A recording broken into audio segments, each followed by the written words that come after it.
จ่ายค่ายุกค่ายาให้แพทย์เพิ่นแน่แล้วก็ซื้อน้ำส้มน้ำหวานหมากไม้มาให้แม่เพิ่น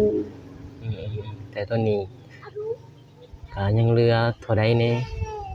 ยังเหลือบ่หลายยังเหลือบ่หลายแล้วโดยอ๋อแต่ว่าต้องยังเพพังราะว่าอาการค่ายามันก็แพงแล้วเฮาก็ซื้อยาบำรุงเพิ่นแน่แล้วก็ซื้ออันนั้นอีกใหม่เนาะแนวกินเนาะโดยแล้วน้องบ่ได้ไปหาแนวกินแนวยาต้องซื้อแนวกินพี่น้องซื้อหมักใหม่ซื้อยาบำรุงพี่น้องแต่ตอนนี้ทางน้องเพิ่นก็ใช้เวลามันก็ยังบ่หลายเนาะโดย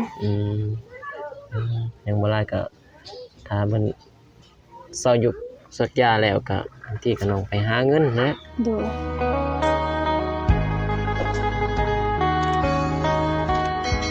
พามาเลยมาหาทางน้องบุษบาไปลงมาถามข่าวเรื่องราวแล้วก็สิถามแม่นำเลยพี่น้องมึงถือว่าลายมือเติบนะพี่น้องถือว่ายังบ่ได้ถามแม่เพิ่นถามแต่น้องบุษบาพี่น้อง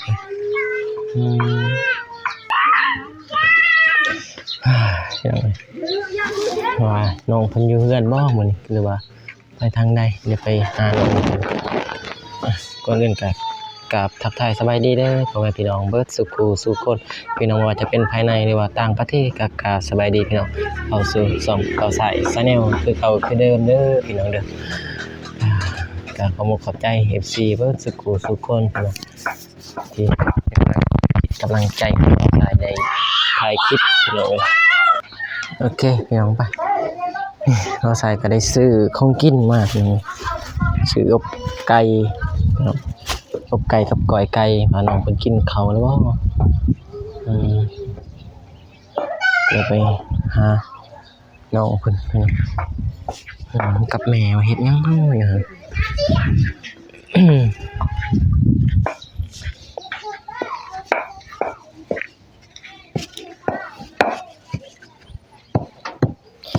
็ดหยัง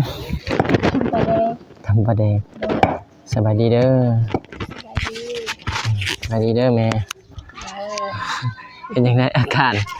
ไข้แน่หนูยังก็จำนั้นยังก็จำนั้นมาสิเช้าอีเลก็บ่ยังก็จำนั้นบ่ทันจุบมื้ออื่นจุบมื้ออื่นแต่ว่าไข้แน่นั่นแต่ว่าเนาะหายใจก็ไข้แน่บ่เป็นมันตึงกันหายใจก็มันบ่ได้ดึงกันเป็นคือมันแจ้งจังบางแต่ว่ายังยาวทันจุบอย่างมื้ออื่นช้ำมื้ออื่นนั่นแหละอื่นเข้มสุดท้าย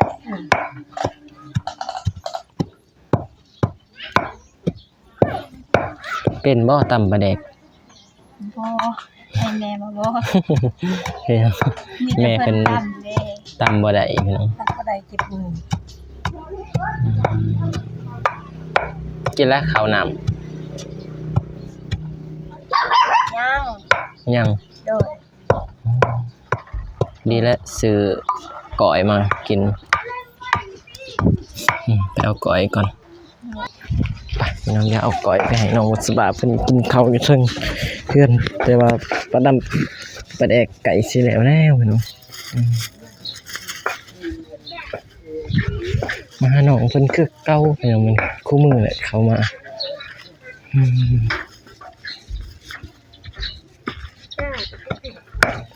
เอาขอบใจซื้อก้อยบ่มีหยัง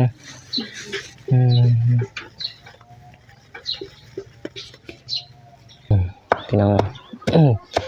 ตำปลาแดกได้แต่ไสป่าเขาเอามาให้โดยปลาหยังนี่ปลาซิวโดย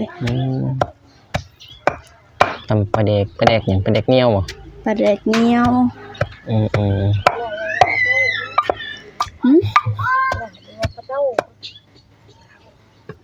อีหยังปลาเต่าเขาบ่ได้บอกปลาแดกก่อนบ่ปลาเต่าจักแต่ว่าปลาแดกเหนียวแต่เฮาเอิ้นว่าปลาแดกเหนียวภาษาลาวเขาเอิ้นจังได๋ก็บ่ฮู้บ่ได้ไปไสเนาะมื้อนี้โดยมื้อนี้บ่ได้ไปไสยังเบิ่งแม่ านก็ถือว่าเป็นทิศและแม่เพิ่นอยู่ ถ้ามื้ออื่นจบสักยากะ แต่ว่าบ่ได้ถ่ายพี่น้องเพราะว่าบ่ได้ถ่ายนะตอนที่สักถ่ายไปตามอาการเพราะว่ามันบ่ทันแล้วมาแต่เช้าบางทีก็5-6 โมง โดยเพิ่นมาแต่เช้า เราสายมาก็7-8 โมง 9 โมงบ่ทันเด้อ มื้ออื่นเป็นเข็มสุดท้ายถ้าว่าอาการเพิ่นดีขึ้นหลายก็สิหยุดเดือนหนึงแล้วก็จังสิสักใหม่ เบิ่งอาการเนาะ โดย ในใจให้มันขาดเลยนะมันเศร้าขาดเลยจึงอันนั้น แต่ว่าแนวเพิ่นเป็นดนแล้วมันต้องใช้เวลา อืม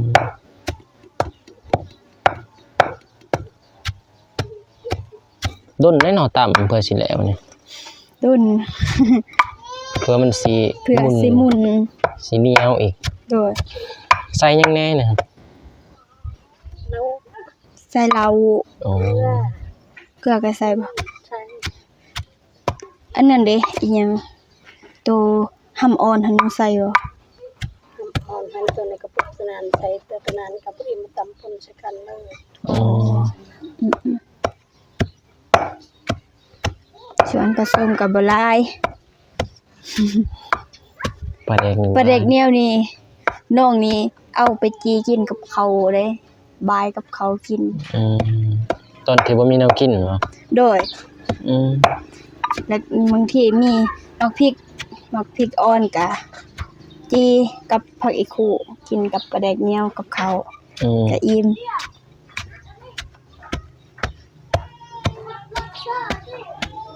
มันก็คือป้านะเนาะ โดย แบบที่ป้า ตำ เลยจ้ะ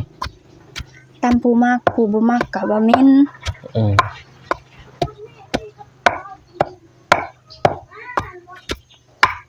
สิบ่ชั่วโมงหนึงเนาะต่ำนี่ คือสิดนเนาะตามเบิ่ง โดน เพื่อมันหมุนพี่น้องเพื่อตอนปลาแดกมันหมุน แต่ว่าอาการของแม่น้องนี่ก็ไข้แน่กว่าเดิมแล้วเนาะ โดยใครแน่แต่ว่าหายใจนั่นแหละส่วนเมื่อยก็ยังเมื่อยคือเก่า มันจะซื้อในบำรุงแน่เนาะ โดยซื้อแล้วแต่ สิได้ซื้อบำรุงให้เพิ่น จักแนวใดถ้าเพิ่นกินยาบำรุงตัวนี้ถือก็สิซื้อให้เพิ่นเลยถ้าว่า บ่ได้ก็ กินนี่ก็มันบ่เศร้าเมื่อยก็สิหาตัวอื่น ส่งน้ำบ่ได้บ่ส่งน้ำ บ่ได้ บ่ได้เลยเป็นพืชนี่เนาะ เพราะว่าเพิ่นปอดเพิ่นเด้ โอ้เป็น ลง ปอ บ่ ด ได้ มีแต่ซื้อมากใหม่ยังหรือว่ายาเป็นเม็ดนี่เนาะ โดย บำรุงแม่นแน่ซักเป็นนี่บางทีก็เศร้าแต่ว่าเมื่อยยังเมื่อยเนาะ โดยยังเมื่อย มีแต่ซื้อในบำรุงซื้อแนวกินแนวยากันนะ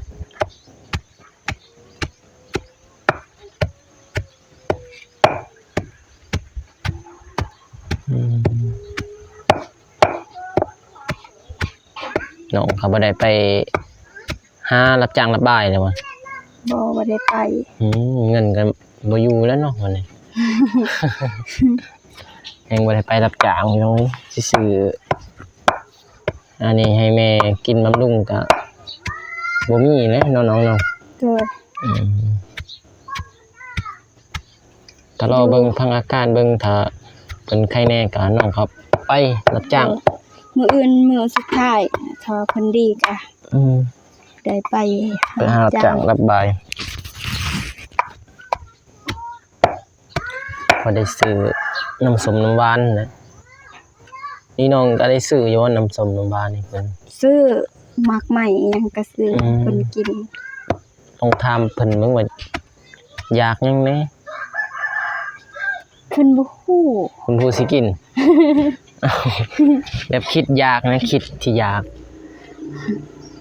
คิดอยากกิน หมากใหม่อยากกินนี่หยัง อืม เพิ่นบ่รู้สิกิน ลองถามเพิ่นบ่ฮู้ใช่บ่ อยากหยังแน่แหม่ คิดแบบในใจนี่คืออยากกินสักครั้งหนึงนะ อยากสั่งซื้อสั่งก็กิน ซื้อหยังก็ ซื้อหยังก็กิน ซื้อสั่งก็กิน คิดว่ามีแบบว่าดนที่บ่ได้กินนะคิดแบบอยากกินหรือว่าแบบคือแบบวัยรุ่นเฮาก็ดนบ่ได้กินแบบซีนดอกซีนดาดอิหยังแบบนั้นนะความฝันแบบอยากกินนั่นนะ แม่แห่งสินดาดบ่สิไม่ถูกก็คีบบ่เป็นแม่น้องคีบไม่ถูกบ่เป็น ถือว่า เพิ่นบ่เคยกินเพิ่น มี คีบ แต่ ไม่ถูกก็บ่ได้ น้องบุษบาซื้อหยังก็มีแต่กิน โดยซื้อหยังก็กิน ซื้อสั่งก็กิน เพราะว่า บ่เคยบอกว่าสิอยากตัวนี้บ่เพิ่นบ่เคยบอก น้องบ่ฮู้ว่าแม่รู้สึกว่ามักอันใดแหน่ บ่ฮู้เพราะว่าเฮาแต่ละมื้อเฮาก็กินผักกินหญ้ากินตามธรรมชาติไปบ่ฮู้ว่าเพิ่นมักอิหยัง บางทีเพิ่นก็สิบ่มักอันถึงที่เฮาซื้อก็มีหลายอย่าง แต่น้องซื้อมานี่เพิ่นก็กิน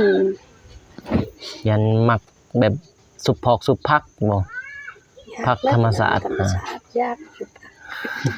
อยากธรรมชาติทั้งนั้น เดี๋ยวนี้ผักก็หายากเพราะว่าฝนมันบ่ตก แต่ว่ายามนี้ผักบ่อยากมีเลย โดยเพิ่นอยากกินถ้าสิแม่นอยากกินอีหลีก็สิแม่นซุปผักกูดแดงนั่นแหละเนาะใส่ยอดเครื่องผักนางเนาะ สุปผักลาวเนาะอืม ผักนอกแต่มันหายากมันบ่คือยามฝนถ้ายามฝนนี่ก็พอได้กิน แต่ว่าซีนนี่บ่อยากหรอกหรือว่า ซีนนี่ กินบ่ได้ กินก็ได้บ่กินก็ได้ อืม แบบประเภทปลาทูอีหยังเพิ่นก็บ่กิน บ่อยาก เพิ่นบ่ ปะจุแต่ว่าอาหารนี่ที่ซื้อนี่คิดยากอยู่บ่แบบอาหารที่ลูกซื้อให้ไม่ว่ากินไปแบบพอแต่อิ่มนะแบบบ่มัก เพิ่นกินพอแตีอิ่มถึกตัวได้แบบซื้อมามันแบบประเภทอันนั้นแบบแนวพันธุ์อีหยังนี่เพิ่นบ่ได้แตะต้องเลยเพิ่นบ่กินเพิ่นสิกินก็คันบ่มีอีหลีอีหลอก็กินแจ่วซื่อ กินแค่ถ้ามีผักเนาะน้องปลูกผักให้แต่ว่าปลูกผักต้มผักกินอืม ๆถ้ามีผักก็ยังแค่แน่ แม่น้องแนวกระเทาไว้มันก็กินยากเนาะ เลยประเภทซีดอีหยังนี่ก็คันเป็นแม่นี่บ่เปลืองเพราะว่าเพิ่นบ่ค่อยสิอันนี้ปานใด บ่มักปานใดเนาะศีล โดยถ้าเป็นผักเป็นอีหยังนี่เพิ่นกิน หรือวันใดที่เพิ่นบ่เคยกินเพิ่นบ่อยากลองเลยบ่ บ่ฮู้จักอันนั้น ตอนนั้นมันบ่อยากมีเนาะ โดย เพิ่นก็บ่ฮู้ที่ตอนนี้มันมีอาหารแบบ แนวบ่เคยกินก็บ่ฮู้จักอีหยังแต่ละมื้อกินผักกินหญ้าไป อืมตำปลาแดกแต่ว่าปลาแดกนี่ก็ถือว่าตำแล้วก็เฮ็ดแก้อยู่บ่ โดยไปตำนี่แหละก็ตำใส่แจ่วมันก็ ตำสิแก้วอีก แซ่บข้าวจีแล้วก็เฮาไปตำเด้ นี่เป็น เฮ็ดแจ่วเหนียว แจ่วปลาแดกเหนียว โดย กินน้ เพิ่นอยากแล้วนี้ ต้ม เพิ่นอยากกินแบบต้มผักซุปผัก ถ้าเป็นซีนเป็นปลาอีหยังนี่ก็บ่ปานใดจักว่าแนวใด แบบมันบ่เข้าเนื้อเข้านั่งเนาะแบบเนี่ยคนเฒ่าเนาะ โดย สิบ่มักมีแต่ถ้าน้องแม่หายดีก็น้องไปหาพักหาหยัง โดย เดี๋ยวถ้ามีคนไปก็เดี๋ยวสิไปนำดอกไปหาพักหาเก็บผักเก็บให้แม่ยามว่างๆหรือว่ามื้ออื่นหรือว่ามื้อแลงก็ได้ถ้าน้องว่างนะ โดยตอนแรกนี่วางอยู่ตอนแรก แต่ว่าเบิ่งแม่อีกเนาะ โดย มื้ออื่นเพราะว่ามื้ออื่นเราจบพอดี มื้ออื่นตอนเช้า อื จุบ ตอนแรงไปหาพักประเภทเนาะ โดย ไปหาพัก มื้ออื่นตอนเช้าพิธีจุบแต่เกิดฟังเบิ่งอาการสิเป็นจังไดถ้าเบิ่งเดือนหนึง ถ้าเพิ่นยังเมื่อยก็มีแต่ซื้อได้บำรุงนั่นแหละ โดยเพราะว่าเพิ่นว่าหายใจหังมันอันนี้แล้วหายใจแต่มันบ่ติดกั้นเพิ่นว่ามันบ่ดึงกั้นหายใจก็คือว่าสะดวกแน่เพิ่นว่า ก็ยังดีกว่าตอนที่บ่ได้ซักเนาะ โดยแต่ตอนเพิ่นบ่ทันได้ซักเพิ่นเว้าว่ามันดึงกั้นฮึดฮอดอยู่ในนอนง่ายก็บ่ได้เป็นแต่นอนสะแคง อืม แต่นี่นอนง่ายก็ได้เนาะแม่เนาะ ถือว่าใครแน่หลายเติบแล้วเนาะ โดย ก็คอยไปเรื่องกำลังทิศหนึง คอย เนาะ ไป ดนๆเทื่อพุ่นแหละเพราะว่ามันก็แบบยามันบ่ทันทั่วถึงหั้นนะจังเลย โดย ก็มีแต่ฟังเบิ่งถ้าเพิ่น ตัวเมื่อยเพิ่นบ่เซาแล้วสิพาไปหมอตรวจเบิ่ง ไปกดเบิ่ง โดย เวทนาถ้าเป็นใครแน่ก็มีแต่ซื้อบำรุงเนาะมันนี่ โดย ซื้อในบำรุง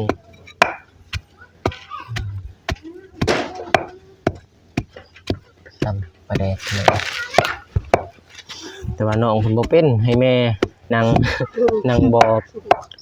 ว่าได้ซำใดปลาแดกต้องใช้เวลาเด้พี่น้องดนเด้ตำเพื่อปลาแดกสิหมุน ชอบสปริงเซอร์อีกชอบสปริงเซอร์ ซื้อตัวนี้นำบ่ตัวนี้ตัวเก่าตำปนกัน ให้มันเข้ากันเลย โดย อย่าผสมกัน สิมันคือต่างตัวนี้ ตัวนี้มันเหนียวเนาะ มันเรียกตัวนี้มันอันนั้นใครใช้ห้ำ มันเค็มเนาะ โอ้โห อืม ตัวนี้เป็นสีต่างเนาะ จะใช้ห้ มันเค็มดีใช้ห้ำลายบ่ ำลายผู้ชาย อุ้ย ตามค่อยๆที่ มันตกเลยนะพี่น้องเอ้ยตกดินก็ถือว่า เจ้าที่เพิ่นอยากนะ มันอยากอะไร ปลาแดกแซ่บ มันคือสิแซ่บน้องเพิ่นตำมันว่า ปลาแดกแซ่บหายากได้ หายากแล้วเผื่อสิไปหาป้าอีกพี่น้องแล้วก็มาตากแห้งอยู่ ตากให้มันแบบให้มันสมัดแน่เนาะแม่เนาะต้องป้าให้ป้ามันเน่าก่อนแล้วจังเอามาตาก อืม มันจังสิมั่ว ป้าเน่าเพิ่นได้พี่น้อง โดย แต่บางคนก็บ่กินก็ขอโทษขออภัยเด้อพี่น้องเด้อเพราะว่า มันก็เป็นบางคนพี่น้องบ้านชนเผ่าหรือว่าบ้านที่บ่กินปลาแดก แต่ว่าทางนี้ทางลาวนี่คือว่าปลาแดกเหนียวนี่ก็ถือว่ากินกับหยังก็แซ่บพี่น้องเอ้ยใส่แกงใส่หยัง โดย คือว่าใส่ซุปผักนั่นแหละซุปผักลาวนั่นแหละพี่น้อง ใส่ซุปผักแห้งแซ่บ อืม เพราะมันหอม มันหอมมันขึ้นกับปลาแดกได้พี่น้องถ้าปลาแดกบ่แซ่บก็บ่แซ่บอีกเด้ซุปผักก็พี่น้องนี่ครับเป็นเวลาพี่น้องถ้าเวลามันก็สิได้ยาวแต่สิได้ถามน้องเพิ่นอีกครั้งพี่น้องว่าตอนนี้ก็น้องเงินที่ผู้ใหญ่ใจบุญให้น้องตอนนี้ก็น้องได้ซื้อหยังแหน่หรือว่าใส่จ่ายหยังแหน่บางทีผู้ใหญ่เพิ่นได้เบิ่งซองเบาสายเพิ่นก็สิได้ฮู้นำนะ โดยเงินที่ผู้ใหญ่ใจบุญให้น้องก็น้องได้เอาไปจ่ายค่ายุค่ายาให้แพทย์เพิ่นแน่แล้วก็ซื้อน้ำส้มน้ำหวานหมากไม้มาให้แม่เพิ่น แต่ตอนนี้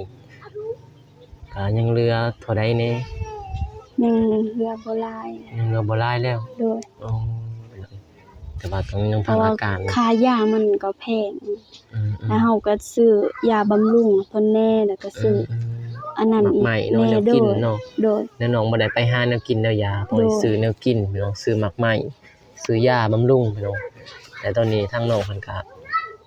ใช้เวลามันก็ยังบ่หลายเนาะ โดย อืม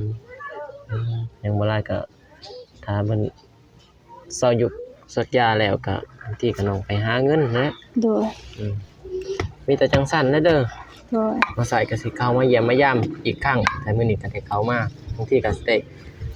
อยู่มืดมื้อบางทีก็สิได้ลงเมื่อบ้านคืนพี่น้องเอ้ยก็รอลุ้นคลิปเบาสายไปนำกัน โดย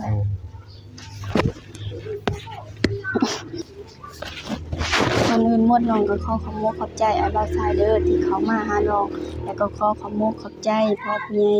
ใจบุญที่เอ็นดูน้องกับแม่ ขอให้เพิ่นจงอยู่ดีมีแรงมีความสุขความเจริญความเจ็บอย่าได้ความใครจะมีเด้อเฮ็ดอันใดก็ขอให้สมดังปรารถนาขอให้เพิ่นร่ำขอให้เพิ่นรวยเด้อสาธุ มาขอใหม่ขอบใจหลายๆเด้อให้สวงให้เศร้าเด้อหยุดยากะเอ้ย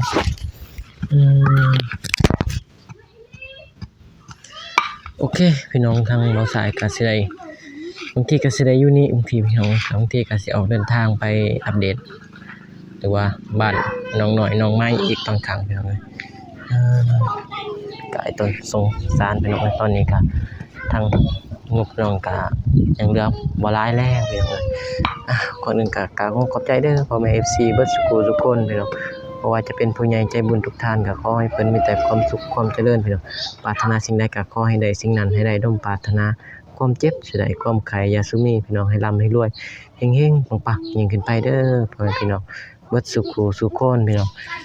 มื้อนี้ก็มีแต่ว่าพอกันใหม่คลิปหน้าหรือว่า EP หน้าพี่น้องคลิปนี้บ่ใส่ก็สิขอตัวลาไปก่อนพบกันใหม่คลิปหน้าเด้อพี่น้องคลิปนี้ขอกล่าวคำว่าสบายดีพี่น้องบ๊ายบาย